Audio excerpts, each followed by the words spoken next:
When it comes to peak shows, a lot comes to mind. Breaking Bad, Dexter, Better Call Saul. These are just some of what usually come to mind.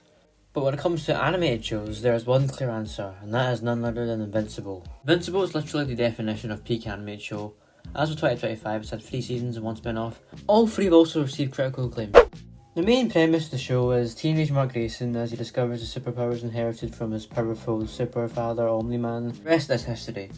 Season 1 introduces us to Mark, who is a seemingly normal teenager who eagerly just wants to be like his dad. So when the day finally comes, it comes as no surprise that he's more than ecstatic. I still think Season 1 is really important to this day, even after being released like 4 years ago.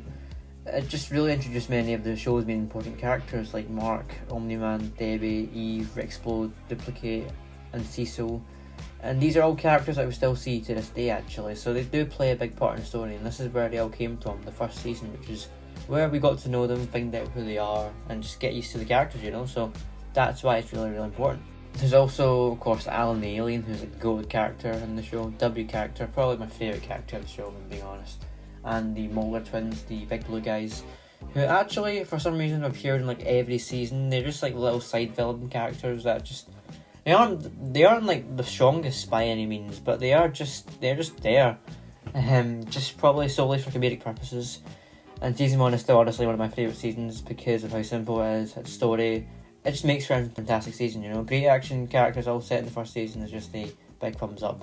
Not to mention, 8 episodes goes by really quickly. Honestly, I think 10 would have served this season perfectly well. Like, the way it was paced, 10 could have gone very well actually. So, it was honestly less than it should have been, honestly, in my opinion. Quite controversial. I don't know if people agree when I say 8 is too little for season 1 of Invincible, but yeah, I definitely think that season 1 should have had 10 episodes. And even whilst these episodes are like, you know, set at like 50 minutes to 40 minutes, it goes by quickly. These episodes feel like little to like 10 minutes. That is how short they are and how fast they go by. And the finale goes by super quickly, not to mention it's super entertaining and dramatic. I love season 1's finale with Omni-Man, the Invincible, father of his son. Such a dramatic by emotion way. Season 2 continues Mark's journey in the story in Invincible, bringing back many popular characters from before. Now, season 2, the thing is season 2, I don't think it's necessarily bad or particularly bad by any means, but it's definitely the worst or weakest season out of the 3 when you compare it to the other 3, or the other 2, sorry. There's some issues and factors with it that I just don't really like, which I'll get to in a sec. So the action, acting and animation is all completely fine, but my main issues with the season is the story. It just doesn't feel like anything special. Like, it's almost like they just recycled bits of the first season and threw in a couple, or almost like sprinkled in a couple bits of new stuff in there. It's just, oh my god, it's kind of lazy almost. It's just lazy, you know. Lazy writing and lazy villain, which is also a big problem for me. Angstrom Levy is pathetic and pointless, and I honestly don't get why they decided to go forward with him as the main villain. They could have chose anyone else, and I mean anyone over him, and I would have been completely fine. Really dislike Angstrom Levy. He's really weak. The only thing he has going for him is his IQ, but when you compare like strength feats and actual power feats, he isn't that special, honestly. So yeah, I didn't really like him, honestly, and they could have definitely changed season 2's villain for that. Season 2 episode 4 is easily the best episode out of the season though, seeing Mark finally reunite with Omni-Man after a couple of episodes, and especially after the way things ended between them in season 1. It's good to see him back. And it's also got the best action out of the season as well, in my opinion, with the fight between the 3 Ultimate Soldiers.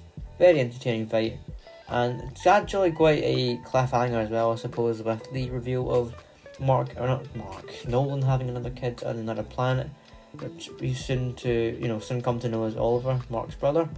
Season 3, I might confess, currently is my favourite season, and I might be a bit of recency biased. But solely the reason because it is my favourite season is because of the final 2 episodes. They literally carry season 3, in my opinion. They were absolutely excellent. Everything about it was crazy, you know, just completely crazy. They made me fully enthralled, and that's how good it was. You know, it's good when literally an episode draws you in and you don't really look away. That's how basically season 3's last 2 episodes went for me. The rest of the season's interesting as well. I mean, it is really good, season 3, don't get me wrong. It provides backstory and depth to a whole load of things, such as Cecil's origins and Mark's ever so grown complicated life.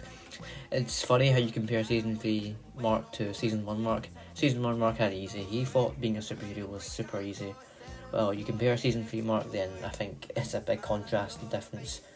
It's also definitely the darkest and most mature season 3 yet, which I quite like. I do like that. It's quite refreshing and different when you compare it to Season 1 and 2.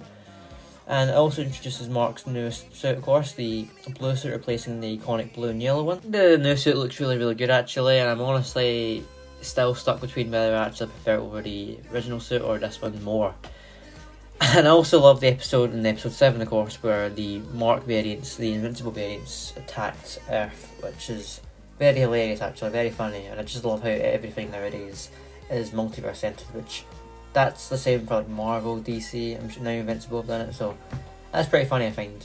Whilst fantastic and great, Season 3 isn't completely perfect. There were a few instances where I felt like there were just filler episodes made solely just because the writers could not be bothered or couldn't think of anything to put in. So they just made episode 6, and yes, I am talking about episode 6. Conquest though, oh man, he was a truly psychotic villain in person. He literally thanks Mark for fighting, harming him. I mean, what kind of person even says that? That is insane, that is literally insane. Season 3 was also full of surprises which I really liked as well. Rex's death was unexpected, or sacrifice should I say. The Guardians splitting up, and Angshom Levy somehow freaking survived. How the hell has he survived?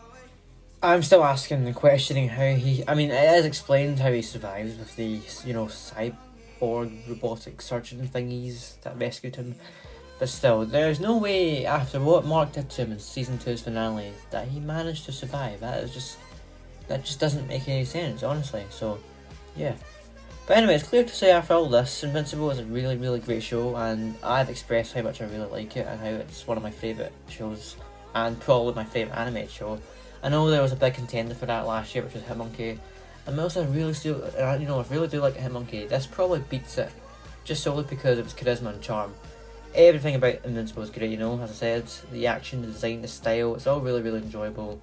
And that's why I highly consider and suggest you watch Invincible as well, because it's a fantastic, fantastic show. If you're interested in my ranking for all 3 seasons, then from worst to best, in 3rd place is Season 2, 2nd place is Season 1, and 1st place is Season 3. I mean, Season 1 and 3 though, it's really, really close. I could go either way, honestly, because I equally enjoyed both of them, but I think with the experience and feelings I had watching Season 3's episodes at the last, part of the season, it just felt a bit more better, slightly because of how now, of course, I'm used to Mark. Season 1 just more like introduces to Mark, so yeah, that's why it was just a bit close. Now Season 3 takes the spot for number 1, best season of the show in my opinion. So thank you very much for watching this video, guys. If you enjoyed, don't forget to like, comment, share and subscribe if you want to. And until next video, bye bye.